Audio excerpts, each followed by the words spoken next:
नया वाला है ना, तो आप क्या कह रहे थे, खेती के दिनों में आप नहीं कर पाते थे मनरेगा का? खेतों के टाइम पर हम मनरेगा का काम नहीं कर पाती हूँ, क्योंकि हमारा खेत फसल पारी वो होता है ना, हमारे खाने के लिए हो जाता है, तो हम इतना वो नहीं करते। कंट्रोल में भी राशन कमी आता है, उससे क्या होगा हमारा, अपने खेत उपजाएंगे तो चाहे कुछ भी, इतनी गाय बच्चे आ रहे हैं, हम इसके पर अपने मेहनत करके वो कर रहे हैं, तो उनको भी इधर उधर से गाय आ रहे हैं, पिकअपों में पहुंचा जा रहे हैं, हम यहाँ से उनको जंगल को ले जा रहे हैं छोड़ने के लिए, फिर भी अपना मेहनत करके जितना भी है हमारे खेतों में हो जाता है, इसलिए हमारे से ये खेतों के टाइम पर मनरेगा का काम नहीं हो पा रहा। तो अब नए वाले में यही आ गया, जो विकसित भारत ग्राम जो गारंटी फॉर रोजगार, वो है ना, विकसित भारत गारंटी फॉर रोजगार एंड आजीविका मिशन जो है ग्रामीण क्षेत्र के लिए, इसमें यही है कि जो बुआई का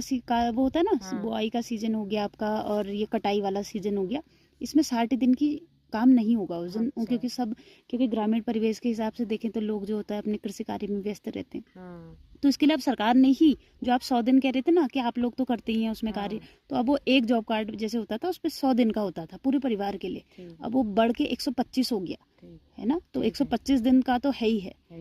और फिर वो राज्य सरकार की वो है कि उससे अगर ज्यादा बढ़ाने का होता है, वरना 125 दिन का हो गया है, और ये जो 60 दिन है इसमें छूट मिलेगी। अब हम भी ऐसे भी सोच रहे हैं कि हम मनरेगा में काम करें तो हमें भी थोड़ी फायदा हो, क्योंकि अब दिहाड़ी 100 रुपये 200 रुपये लीटर तेल हो गया,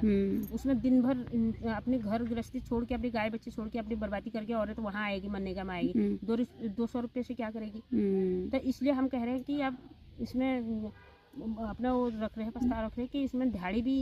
थोड़ी 500 रुपये और आदमी का है तो 250-300 तो औरतों का हो नहीं, ऐसा नहीं है उसमें ऐसा नहीं है कि आदमियों के लिए 500 है, दोनों के लिए उतना ही। अब वो उसे ऐसे एडजस्ट करते होंगे कि दो देते उन्हें इतना है, लेकिन ये भी आप लोग को उसमें भी वो अपने पल्ले के भी लगाएगी, फिर अब उसको चाहिए होगा नहीं, वो बात सही है ना आपकी। अगर आपके गांव में भी ऐसा होता है तो इस बार खुली बैठक में आप रावल सेरा में इस बात को भी प्रस्तावित करिए कि चाहे पुरुष है या महिला है, क्योंकि जो संविधान के द्वारा है और जो सरकार के नियम है उसके अनुसार समान मजदूरी है। अब ऐसे तो हम असमानता को भी बढ़ा रहे ना, अगर पुरुष का हम ये सोच रहे कि महिला सस्ती लेबर है वो मिल जाती है, तो गांव स्तर पर इसको भी आप प्रस्तावित कर सकते हैं। कोई ज्यादा करनी पड़ती है, पुरुष तो 1 घंटा अपना चाय पेगा और अपना बीड़ी पेगा, बैठ जाएगा, महिलाओं को तो ज्यादा मानना पड़ेगा उसमें,